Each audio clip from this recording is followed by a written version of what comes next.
Welcome to Mompreneur Truth Talks. I'm Lisa Avila, business strategist and mom of 3 busy teenagers. Are you building something incredible but wondering why success feels so complicated?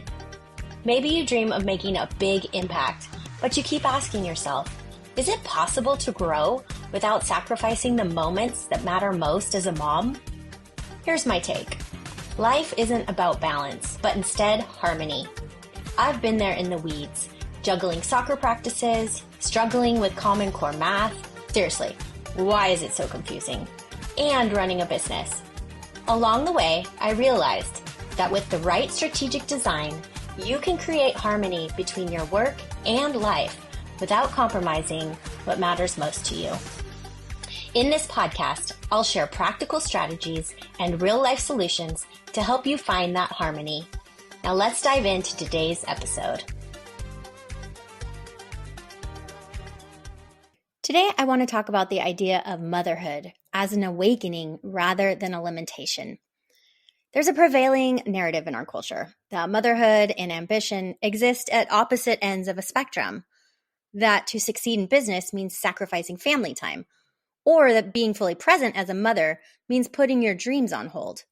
This narrative is so deeply embedded that many of us internalize it without even realizing it. But what if this entire framework is flawed? What if motherhood isn't just compatible with building a business, but it's a source of wisdom, strength, and perspective that can make us better entrepreneurs? When we talk about motherhood, we're really talking about the most sacred, soul-stretching work of our lives. This isn't just about raising children. It's about being reborn ourselves in this process. Do you remember who you were before you became a mother? This version of you still exists, but she's been transformed, deepened, and expanded in ways you couldn't have imagined. This transformation isn't always comfortable. It's challenging, messy, and sometimes downright exhausting. But it's also incredibly powerful. It's not always about having the Instagram-worthy light in our eyes. Sometimes it's about discovering wells of resilience that we never knew we had. And no, we may not be sleeping much, but we are awakening in ways we could have never imagined before. The conventional measures of success and happiness that a society applies to us, we've outgrown them. It's not that mothers aren't happy. It's that we've discovered a different kind of happiness altogether.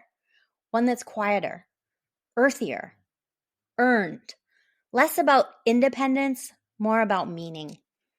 As a forestry undergrad, I used to have this feeling when I was deep in a redwood forest. Now I have it as I watch my children. But I want to be honest about something else. Motherhood in our culture can absolutely feel overwhelming. Not because of our children, but because of the conditioning around motherhood. We are mothering inside a world that glorifies independence, but punishes interdependence. It ties our worth to output, not presence. It has trained us to be palatable, productive, and selfless at all costs. It expects us to bounce back physically, emotionally, and professionally almost immediately. It provides minimal structural support compared to other developed nations, and it bombards us with contradictory advice about what makes a good mother. So of course it can feel like too much. This is one of the quiet tragedies of becoming a mother. We're becoming someone new while also unknowingly grieving the loss of our former selves. And there's this tendency in our culture to flatten the experience of motherhood, to reduce it to either pure joy or pure struggle, with little acknowledgement of the complex territory between. This flattening makes it hard for some people to truly understand what mothers are experiencing, and it makes it hard for us mothers to articulate it. When I hear people ask mothers, "So how do you balance motherhood and business?" I tense up. The question itself reveals so much. There's this assumption that these two aspects of our lives are inherently in conflict, that they need to be balanced rather than integrated, and that one necessarily detracts from the other. But for me, it's much more nuanced. Sometimes motherhood enhances our work in profound ways.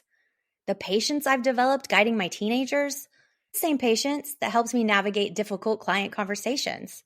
The ability to prioritize ruthlessly when I only have 2 hours while the kids are at practice, that's a prioritizing miracle. Here's what I want every mom building a business to understand. Motherhood, when resourced, supported, and honored, is a portal. It's a reckoning. It's a return to yourself. And this journey changes you in ways that can become such a great business advantage. You have enhanced emotional intelligence. Motherhood requires you to tune into another person's needs, often before they can even articulate them. This same intuitive understanding helps you connect with clients and your team members on a deeper level. You've mastered time management. No one maximizes an hour like a mother with limited childcare. That ability to focus and execute efficiently is invaluable in business. Perspective shifting.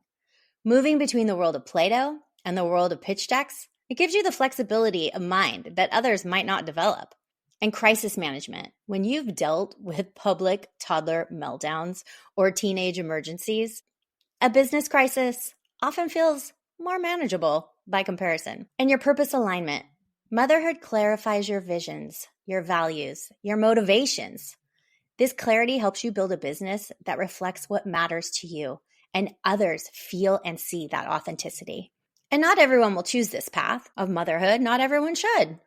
But those who do deserve a culture that doesn't treat their choice like a cautionary tale. If you're leading a team, a brand, or a business, this isn't just a parenting conversation. This is cultural reckoning, because how we treat motherhood is how we treat leadership. The same system that tells mothers they should somehow do it all without support is the same system that creates burnout in organizations. The expectation that leaders should sacrifice their well-being for productivity mirrors the expectation that mothers should sacrifice themselves for their children. We tell women they can lead, as long as they don't slow down. We tell them they are valuable, as long as they act like they're not raising anyone. And then we wonder why burnout is rampant. But what if businesses learned from the wisdom of motherhood instead? What if we valued sustainable rhythms over the constant hustle? Deep connection over just transactional relationships, holistic well-being over productivity, and integrated lives over work-life balance. If you want to lead sustainably, raise humans, grow a business, or even just stay well, you have to unlearn the systems that made motherhood feel so challenging in the first place. Because at some point, the performance cracks and the real work begins. The work of reclaiming your energy, your time, your truth, and creating a model of leadership that doesn't come at the cost of your soul. Here are 5 practical steps to begin this process. First, nervous system awareness. I talked about this in a previous episode, and it is so important to go over it again. Learning to recognize when you're in survival mode and develop simple practices to regulate your system.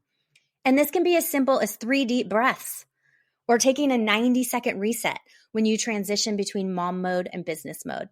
Second, boundaries.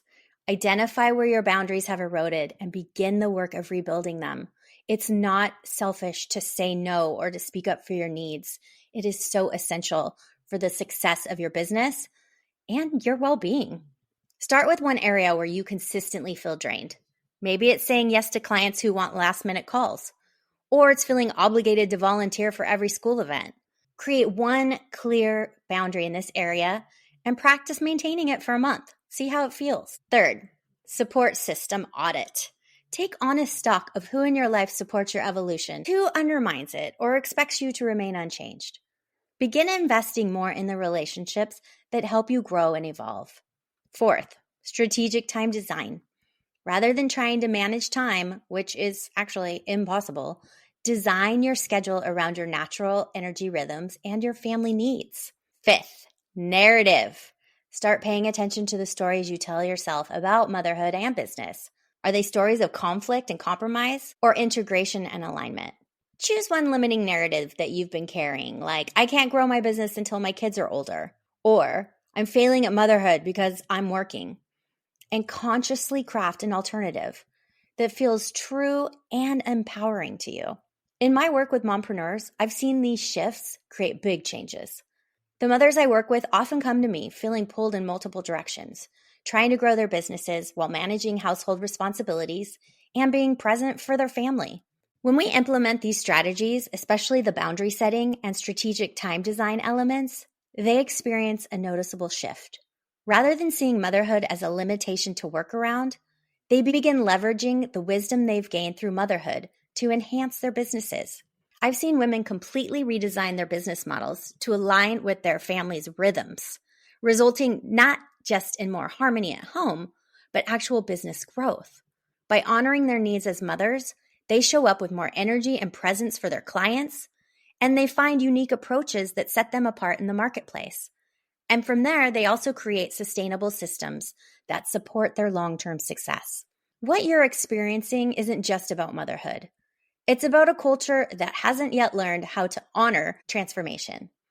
A culture that still often sees changing and evolving as a weakness rather than wisdom. You, as a mother, are doing the most important work. Not just raising humans, but becoming a new version of yourself in the process. And that version of you, the one who's been forged through this experience, she has the wisdom, strength, and the perspective that the world needs. When you design a life that honors your values and choices, your business thrives because of motherhood. If you're ready to change your approach to motherhood and entrepreneurship, I'd love to support you on that journey. My Tenacious program helps ambitious moms design businesses that honor their dreams and their family priorities. Together, we create custom strategies that leverage your unique strengths as a mompreneur. You can learn more about Tenacious in today's show notes. Now, until next time, keep showing up authentically. Keep creating boundaries that honor your energy. And remember, you're not just building a business. You are creating a new model of success for future generations. Thanks for hanging out with me today. You can absolutely have both your dreams and your family life. I'll catch you next time on Mompreneur Truth Talks. Thank you for spending time with me today in Mompreneur Truth Talks. Before you go, please do me a quick favor. If this episode spoke to you, please like, follow, or leave a review. Your feedback helps other ambitious moms find these conversations about designing a business and life that work together. All right, moms, I'll see you next time. And remember, success isn't about sacrifice or balance. It's about creating harmony and taking action steps that feel right for you.